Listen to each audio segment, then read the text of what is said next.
Wah, oke.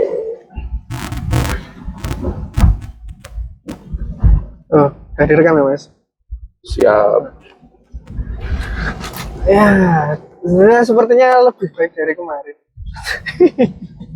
Ya, salah satu tips agar kita menjadi orang yang beruntung. Orang yang beruntung adalah orang yang hari ini lebih baik daripada kemarin. Itu kemarin jangan baik-baik banget lah. Kita beloknya ke sana ya. Iya. Gojek saya ke Gojek loh. Kegejek.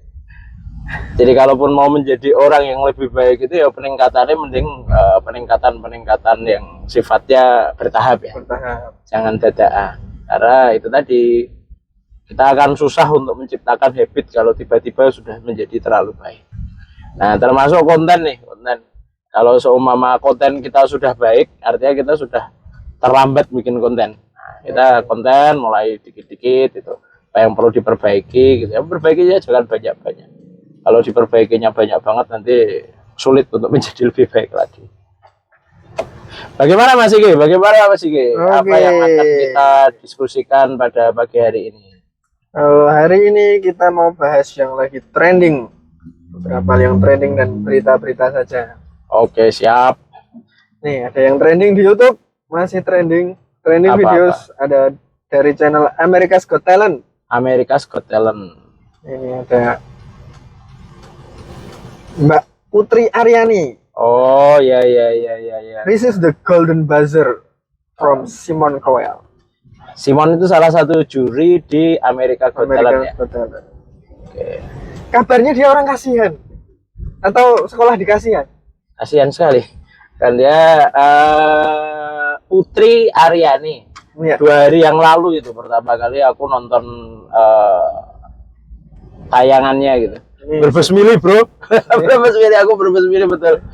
Waktu itu mulai lewat Putri Aryani kok sepertinya cukup familiar gitu kan, ini agak nggak asing gitu bagi kita gitu, sepertinya sudah pernah tampil.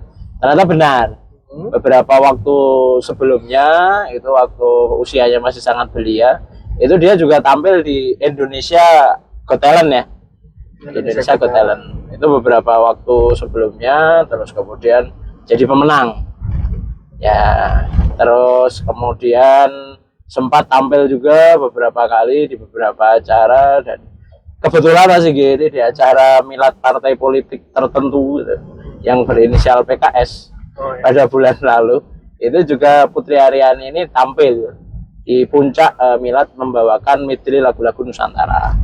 Nah, ini menjadi menarik lagi karena setelah kita pelajari lebih lanjut profilnya, itu yang bersangkutan sekolah di SMK Negeri 2 Kasihan. Atau dulu dikenal sebagai SMM. SMM itu sekolah menengah musik. Main musik. Sekolah main musik. Sekolah menengah musik lah. Sekolah menengah musik. SMM ini sudah jangan kebanyakan gocek. Aku nera ngerti tenan iki kapusan tenan. Oh gitu ya. Aduh, jangan jadi anggota dewan kebanyakan lah.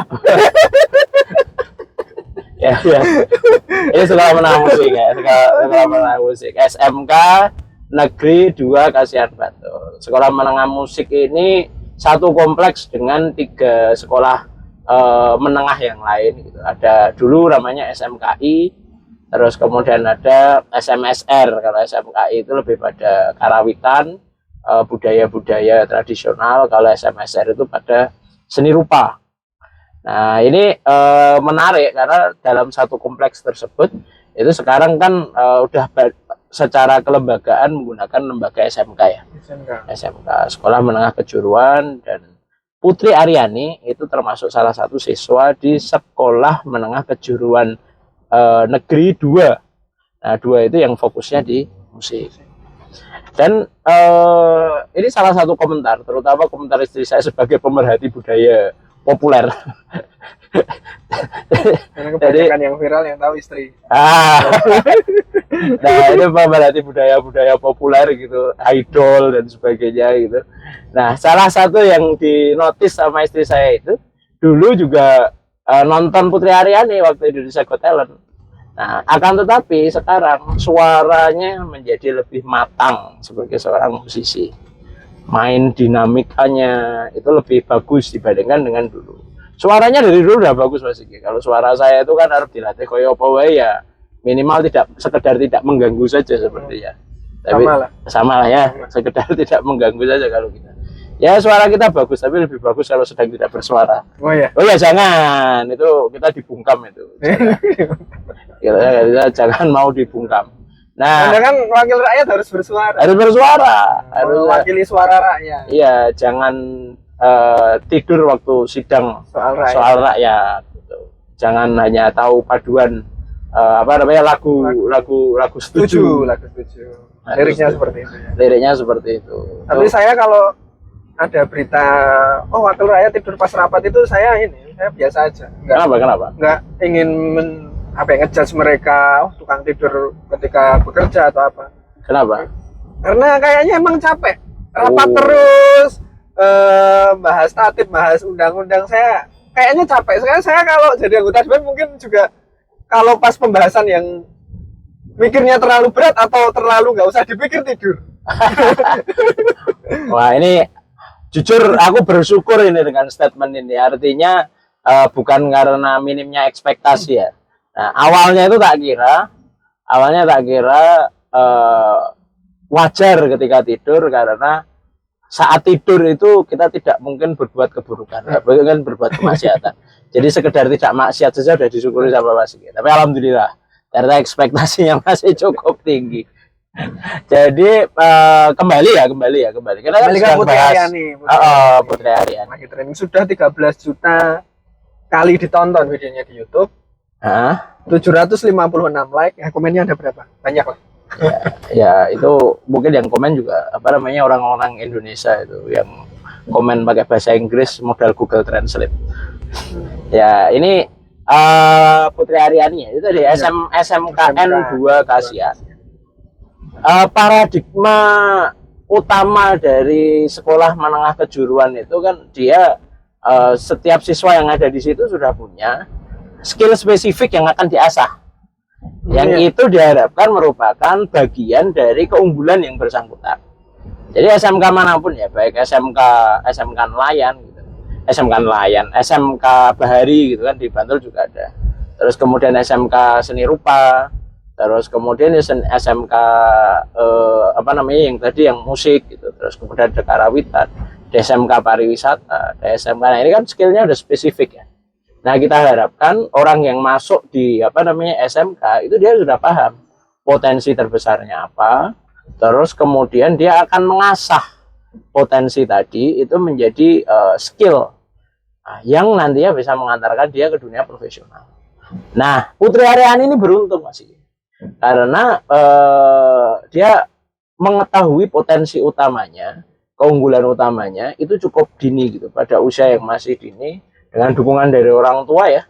Tak baca profilnya itu orang tuanya juga dulu waktu Indonesia Got Talent itu sampai resign dari pekerjaannya untuk bisa fokus mendampingi Putri Aryani.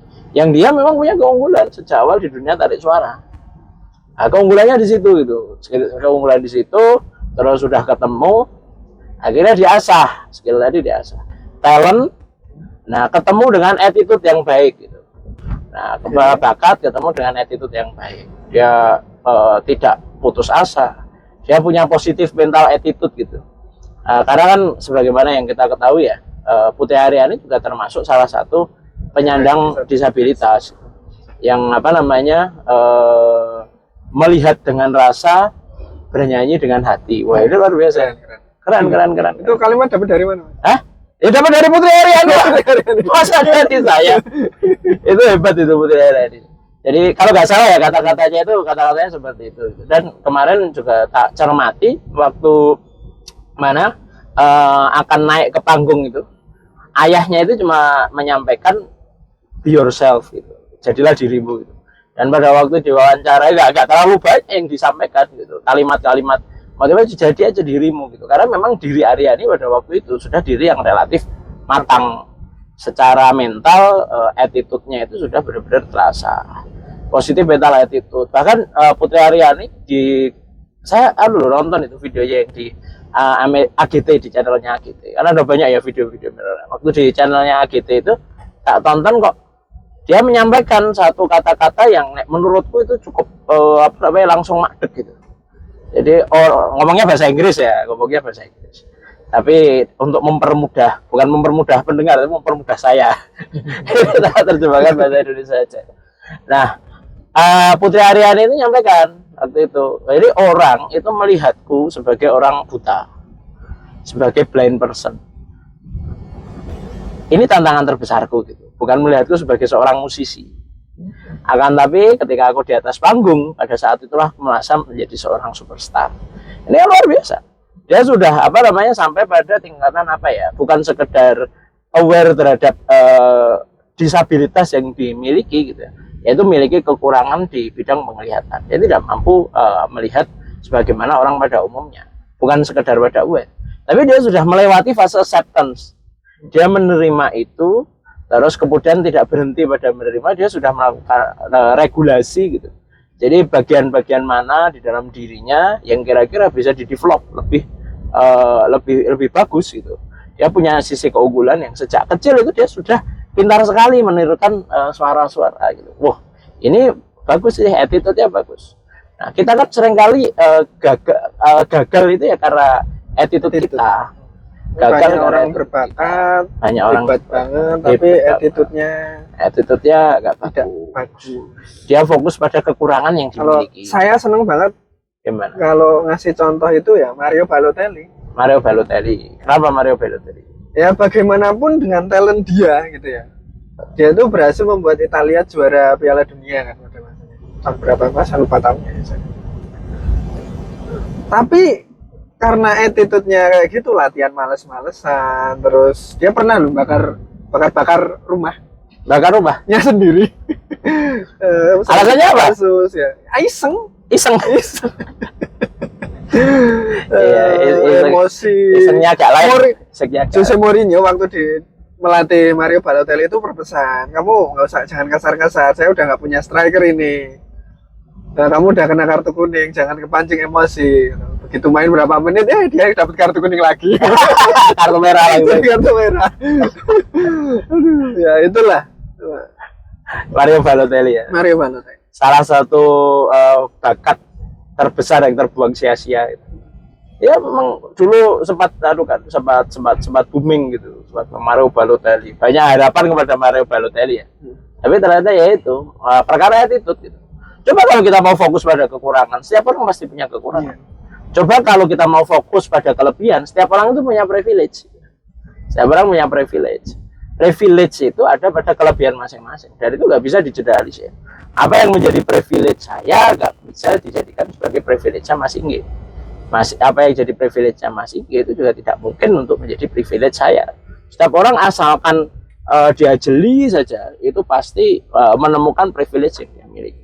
Nah, privilege-nya si Putri Aryani ini ya bagaimana dia memiliki kemampuan vokal yang sangat bagus itu, sangat baik. Mungkin privilege yang memiliki orang tua yang suportif ya. Memiliki orang tua yang suportif. Kalau seumpama orang tuanya nggak suportif itu juga nggak bisa dibayangkan kan. Nggak bisa dibayangkan. Bagaimana Putri Aryani akan fokus pada kekurangannya. Loh, itu sering muncul. Misalkan kayak kita sekarang. Kalau ada anak-anak, dia ujian matematika dapat 6. Bahasa Indonesia dapat 9. Kemudian bahasa Inggris dapat 9,5 katakanlah. Terus kemudian pulang bawa ujiannya itu ditunjukkan ke orang tua. Komentar dari ibunya ketika menerima, "Was, gue tak les." Kebak, lesnya les apa? Matematika. Kenapa? Karena matematikanya jelek. 6. Kenapa orang tuanya itu ini respon spontan dari orang tua seringkali seperti itu. Kenapa orang tuanya itu tidak kemudian fokus pada ini punya 9, punya 9,5 nih. Keunggulan dia pada aspek bahasa gitu. Pada aspek bahasa nih keunggulannya gitu. Kalau seumpama dia di mana itu poles di bidang bahasa sastra, linguistik, penerjemahan dan lain sebagainya, ini bisa jadi dia akan berkembang atau menjadikan bahasa bukan sebagai apa ya, bukan pada wilayah akademiknya, tapi pada sarana komunikasi. Gimana dia misalkan katakanlah difasilitasi untuk membangun relasi yang lebih luas. Karena siapa tahu dia menjadi seorang relator yang baik gitu. Kalau orang tuanya pada waktu itu fokus pada kemampuan berbahasa dia. Nah, tapi karena fokus pada kelemahan, akhirnya si anak tadi akan menghabiskan waktunya untuk belajar di bidang yang dia lemah di dalamnya, yang dia tidak mungkin unggul di dalamnya. Nah, ini kan repot. Dan ini mungkin ya, kalau orang nggak tahu sekarang, orang dulu saya pernah ngalami gini, teman satu kelas saya bilang, cah kayak ini pinter loh, kok mlebunya IPS ya? Ini juga stigma. Jadi kalau yang pintar itu pasti yang eksak-eksak. Nah, pintar eksak-eksak. Yang sifatnya ilmu sosial dianggap nggak pintar. Waktu itu ya kebetulan saya jawab, ya nek pintar emang ning kono piye? Kalau dan memang itu pilihannya gimana lagi? Benar. Itu istri saya juga pernah cerita loh, waktu dia SMA, kebetulan SMA-nya di SMA favorit ya. Nah, aku kan SMA-nya SMA lain-lain. Di pondok pesantren swasta. Dulu jenengan pernah daftar SMA favorit? Keterima tapi nggak masuk. Itu kayak iseng aja gitu. Bisa kayak bakar rumahnya Balotelli. Karena waktu itu bak pilihan di pondok pesantren. Nah, kalau istri saya kan di sekolah favorit di Pekalongan, di SMA 1 Pekalongan, SMA Negeri 1 Pekalongan, Kota Pekalongan. Nah, waktu itu istri saya mau daftar penjurusan, waktu itu kelas 3 ya penjurusannya.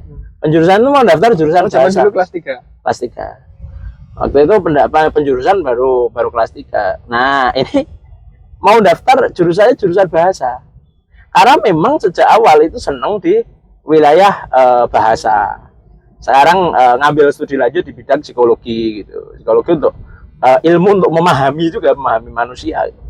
Nah, itu bahasa juga seni untuk memahami perkataan dan sebagainya. Nah, tapi pada waktu itu dipaksa masuk IPA. Karena memang pertama itu kelas bahasa tidak dibuka, peminatnya sedikit. Karena orang tua yang support anaknya ke kelas bahasa kan juga agak jarang sepertinya ya. Mau jadi apa dia gitu. Nah, terus habis itu masuk akhirnya di IPA gitu. Di IPA. Ini kan ya ini gejala umum ya yang seringkali kita khawatirkan. Kita fokus pada kekurangan, bukan fokus pada kelebihan. Privilege orang tuanya Mbak Putri itu luar biasa. Privilege Mbak Putri dengan punya orang tua yang suportif itu luar biasa. Kita juga sering loh itu ketemu kasus-kasus yang relatif serupa gitu. Jadi misalkan sekarang nih masuk SD itu banyak yang mengambil syarat harus bisa baca tulis. Iya kan? Padahal ya gimana ya? Anak kan berbeda-beda gitu. Kondisinya beda-beda. Ya bagi anak-anak yang memang punya bakat di bidang baca, tulis itu oke-oke saja. Di bidang logika, bagi anak yang dia kuat di imajinasi, sulit sekali gitu. Apa kaitan antara huruf dengan huruf dengan bunyi itu sulit sekali bagi anak-anak yang imajinatif gitu. Nah, akhirnya kan dia dipaksa di situ gitu, imajinasinya dimatikan, tidak difasilitasi. Yang menurut saya itu malah jadi menjadikan dia tidak bisa mengoptimalkan potensi yang dimiliki. Nah, ini luar biasa. Salut ini. Salam buat orang tua Mbak Putri, saya sebagai orang tua juga dari 4 orang anak. Ini menjadi nasihat bagi kita sebagai orang tua gitu, agar bisa mengapresiasi anak dan memfasilitasinya untuk fokus pada keunggulannya. Dia tadi punya talent, punya attitude. Nah, tapi di sini dia nggak berhenti di situ gitu. Dia nggak berhenti pada attitude saja. Dia masuk pada skill dan knowledge yang diasah setiap saat. Jadi masuk ke SMK Negeri 2 Kasihan, yang memang dia punya latar belakang sejarah panjang untuk menghasilkan musisi-musisi di Indonesia gitu. Jadi sampai dengan sekarang SMK Negeri 1 Kasihan itu masih diundang menjadi paduan suara ketika acara-acara kenegaraan di Istana Negara. Nah, kebetulan saya dulu sekolah di dekat SMK Negeri 2 Kasihan. Dan itu di Bugisan, saya sekolah di Batang Puluhan. Ya mungkin sekitar 500 meter lah. Dekat. Nah, dulu kita menunggu bis itu di halte yang sama. Kalau ketemu gitu pada bawa biola, pada bawa macam-macam dulu. Karena kita juga pada waktu itu belum benar-benar mengapresiasi skill-skill spesifik. Kita menganggapnya sekolah kok kayak main-main kayak gitu ya. Sekolah malah ngeband. Padahal kita ngeband diminta untuk belajar. Mereka belajarnya kok malah ngeband, ini gimana gitu. Waktu itu kita nggak tahu loh. Dan ini kecenderungan orang pada umumnya juga gitu. Nah, dan Putri Aryani masuk di situ. Akhirnya talent yang sudah dia miliki, attitude positif yang dia miliki gitu. Nah, itu dilengkapi dengan skill dan knowledge yang luar biasa. Hasilnya merinding cuy, merinding. Ada satu orang yang dapat apa itu namanya? Golden Buzzer ya. Golden Buzzer dari Simon yang terkenal pelit apresiasi. Waduh, luar biasa. Nangis bro aku bro nonton itu. Ya Allah. Berabang gempeng nangis itu ya. Kita dari dari 5 menit tampilannya itu tergambar bagi bertahun-tahun usahanya, tergambar banyak sekali pengorbanan yang diberikan oleh Putri Aryani. Ya kita doakan bersama semoga bisa lanjut di America Got Talent dan bisa mendapatkan meraih cita-cita yang sejak awal sudah ditetapkan. Konon dia bercita-cita pengen lanjut sekolah di luar negeri, di akademi musik yang lebih memfasilitasi pengasahan skill dan knowledge yang dia miliki. Luar biasa. Merinding cuy, merinding. Oke. Pertanyaannya nih, mungkin enggak kita bikin SMK yang lain untuk memfasilitasi keunggulan-keunggulan talents yang dimiliki oleh keunggulan-keunggulan dalam bentuk bakat yang dimiliki oleh anak-anak tadi itu.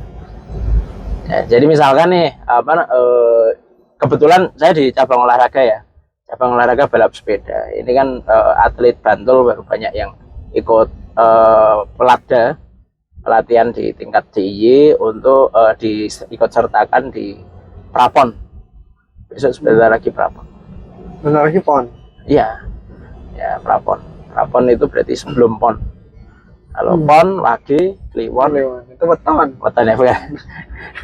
Kalau olahraga nasional karena sekarang PON udah pakai prakualifikasi di gitu. Prapon. Udah pakai prakualifikasi di Prapon. Nah, dan ini kan baru pada sibuk di sana. Nah, kita di Bantul ini udah difasilitasi KKO ya. Kelas khusus olahraga bagi atlet. Nah, tapi karena masih SMA, statusnya itu masih SMA, beban akademiknya juga masih tinggi masih. Oh ya. Karena statusnya masih SMA. Jadi beban akademiknya masih tinggi, terus kemudian ya padahal kan kita tahu betul kalau misalkan orang itu dia punya talent di bidang olah fisik gitu. Nah, terus kemudian dia mau mendalami profesi sebagai atlet. Nah, ini beban akademik yang tinggi ini kan cukup cukup mendistrak. Di satu sisi dia harus latihan intensif, di satu sisi dia harus mengejar standar sebagai seorang anak SMA gitu. Nah, ini baru kita coba kaji itu mungkin atau enggak kalau semama yang seperti itu kita fasilitasi sebagai SMK. SMK dan nanti bisa saja kita perluas. SMK olahraga itu bukan hanya berkaitan dengan pembinaan atlet, tapi pembinaan profesi-profesi yang berkaitan dengan olahraga. Pelatihan, kesehatan, event organizer. Oh ya. Waduh, atlet itu jumlahnya berapa? Di balik seorang atlet itu ada banyak sekali lapangan pekerjaan yang bisa tercipta. Ya. Sebagai dokternya, konten kreatornya, nutrisionisnya, terus kemudian pelatih aja ada pelatih tekniknya, pelatih fisiknya, ada pelatih mental. Ini kan Olimpiade kemarin ada atlet gimnastik atau apa, dia itu kayak mengundurkan diri karena sedang mengalami cedera mental. Sudah diakomodir lah, dimaklumi mungkin ya. Difasilitasi kalau cedera mental ya boleh lah untuk jadi tidak ikut Jadi ada sekarang ya Perlombaan. cedera mental ya. Tapi Sudah mulai apa ya, diakui sebagai cedera yang mungkin akan, kalau dia tetap berlomba mungkin akan jadi lebih buruk gitu di Oh. penampilan dan lain sebagainya. semakin Kalau- merusak mental semakin dia gitu merusak ya. Jadi mental lingkaran setan. Nah, alhamdulillah ini udah mulai sekarang sudah mulai diakomodasi apa ya tentang gangguan mental, kesehatan mental itu sudah mulai mendapatkan perhatian. Ini bagus loh. Dan pengalaman kita mendampingi atlet itu banyak sekali bakat-bakat yang akhirnya tidak terasah dengan optimal ya karena problematika selain attitude ya. Itu problematika ya mental, gangguan mental seperti tadi. Bagaimana masalah dia di keluarga, bagaimana masalah dia dengan temannya, bagaimana dia putus dengan pacarnya. Nah ini menjadi realita yang kenyataannya dihadapi gitu. Jadi dia punya bakat, dia berprestasi, bahkan ya kehilangan motivasi saja. Ini mungkin masuk cedera mental ya? Mungkin. Oke. Kita kan nggak tahu ya. Nggak tahu. Ini tanya yang psikologi. Tanya yang orang psikologi. Orang psikologi. Kalau atlet itu dia ada beberapa fase-fase krusial yang perlu dilewati gitu. Jadi misalkan atlet ya, kan ada kelompok umur nih. Ada kelompok umur U19, ada U23. Terus kemudian di atas itu kan udah kelompok elit ya. Ada U21 juga sebagian cabang olahraga. Di atasnya itu kan ada kelompok elit. Nah, orang yang sudah unggul di U19 terus kemudian dia mau masuk di U21, U23 atau di kelas elit. Itu mereka banyak yang ngawang-ngawangan loh, Mas. Ngawang-ngawangan gimana? Ngawang-ngawangan itu bukan, Bukan. aduh bisa enggak ya gitu. Oh. Aku masih mampu Insecure mungkin ya? insecure. Insecure. Aku mampu survive atau enggak ya? Di atasku itu misalkan di kelas elit gitu yang mereka ya kalau di balap sepeda itu kan usia emasnya di kisaran usia 27 tahun gitu. Wah, itu mereka yang di 27 tahun itu dia udah punya pengalaman di SEA Games gitu. Ya udah punya pengalaman di mana. Bisa atau enggak ya aku bersaing dengan mereka gitu. Siapalah aku gitu. Meskipun dia sudah sangat unggul di usia U19. Lupa dia bahwasanya dari U19 sampai 27 tahun itu ada 8 tahun yang perlu dia lewati untuk sampai, jadi ya mengukur kondisinya hari ini dengan kondisi orang lain hari ini, sedangkan proses yang dilewati itu sangat berbeda. Di situ butuh motivasi. 8 tahun gap proses yang mungkin kalau dia melewati dengan konsisten dan sebagainya dia bisa jadi lebih baik. Ya, umur 27 dari Benar. orang yang dia lihat sangat baik saat ini. Benar. Kayak gitu. Lihat itu, waduh, itu lihat ada orang dia kok sudah berada, misalkan kayak sekarang pengusaha gitu. Pengusaha seminar bisnis gitu. Cerita tentang kesuksesan itu malah bikin yang peserta seminarnya itu malah bikin jadi insecure. Karena wah, bisa nggak ya, lupa dia bahwasannya masih ada gap waktu yang cukup panjang yang bisa jadi mengantarkan dia dalam posisi yang lebih baik di masa yang akan datang. Tapi kan kayak gitu butuh disadarkan kadang-kadang oleh orang lain. Atlet banyak yang kendalanya kayak gitu, bukan hanya perkara-perkara fisik. Itu mungkin yang disebut cedera mental kali ya. Ya mungkin insecure. Tadi olahraga, Anxiety. anxiety. Bacanya gimana? Ya itulah. Ya kesulitan mengikuti kompetisi yang terus-menerus, dilanda kebosanan. Wah, itu juga problematik itu di kalangan atlet itu. Problematik betul itu di kalangan atlet. Saya jumpai kayak gitu itu banyak yang akhirnya atlet-atlet yang sebenarnya masih punya potensi itu ya tadi terkendala pada perkara-perkara motivasi. Latihan itu ya kita kan bayangin ya, bagi pesepeda akhir pekan misalkan yang cuma bersepeda di akhir pekan, sepedaan itu asik. Tapi bagi orang yang udah berprofesi di bidang atlet itu udah kehilangan keasikannya, itu saya bayangin. Kenapa? Karena setiap hari dia udah terprogram, sepedaan itu udah terprogram. Jadi bukan hiburan. Sudah bukan hiburan, tapi pekerjaan. Nah, uniknya itu sekarang banyak para penghobi yang latihannya lebih serius daripada para atlet. Ini kan gimana ya itu ya? Mungkin karena pekerjaannya lebih menyakitkan daripada daripada latihan yang dia latihan. tempuh. Nah ini e-sport juga sebenarnya kayak gitu ya Mas Sigit. E-sport juga sepertinya kayak gitu. Tadi kan balap sepeda, ini e-sport. E-sport juga sepertinya kayak gitu deh. Kita ketemu dengan atlet e-sport yang ternyata dia itu satu hari harus membatasi screen time-nya. Iya. Ini kan ya mungkin orang tua kebanyakan di sana berpikir wah terus e-sport masa main game kayak gitu dianggap sebagai sport sih kayak gitu. Anakku udah bermain game gue setino ramandek gitu.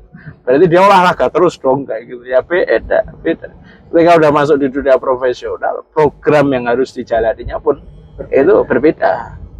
Nah, kita berharap semoga nanti muncul ya fasilitasi yang bisa dilakukan oleh negara untuk mensupport itu aspek-aspek bakat-bakat, keunggulan-keunggulan agar masing-masing anak itu alih-alih bisa alih-alih harus mengubur lembahnya, kita fasilitasi untuk bisa meninggikan. Ya selamat ya bagi Putri Aryani, perjuangan masih panjang, perjuangan masih nanti kan berarti langsung tampil di semifinal ya, atau di apa dapat Golden Buzzer itu kalau nggak salah dia langsung tampil di babak berikutnya. Tapi kan perjuangan masih panjang, baik perjuangan di Amerika Got Talent maupun perjuangan setelah yang pasti akan jauh lebih panjang karena itu tadi sudah memutuskan untuk menggeluti profesi dan tentunya tantangannya akan berubah dari satu masa ke masa berikutnya.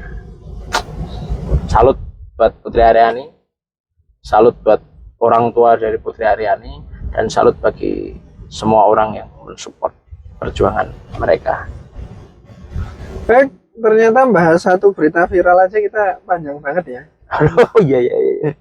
Tadi kita juga merembet ke fasilitasi anak-anak berbakat. Jadi mungkin begitu dulu Bapak. Siap. Ini berarti cuma bahas satu berita nih. Iya. Kita agak cocok jadi membaca berita ya. Satu berita aja belum selesai udah habis waktunya. Lagi apa? Lain waktu aja kita ketemu. Kayaknya kalau yang berita-berita terkini dan bagaimana persikapan kita itu kita bikin relatif lebih pendek konten-kontennya. Baik, terima kasih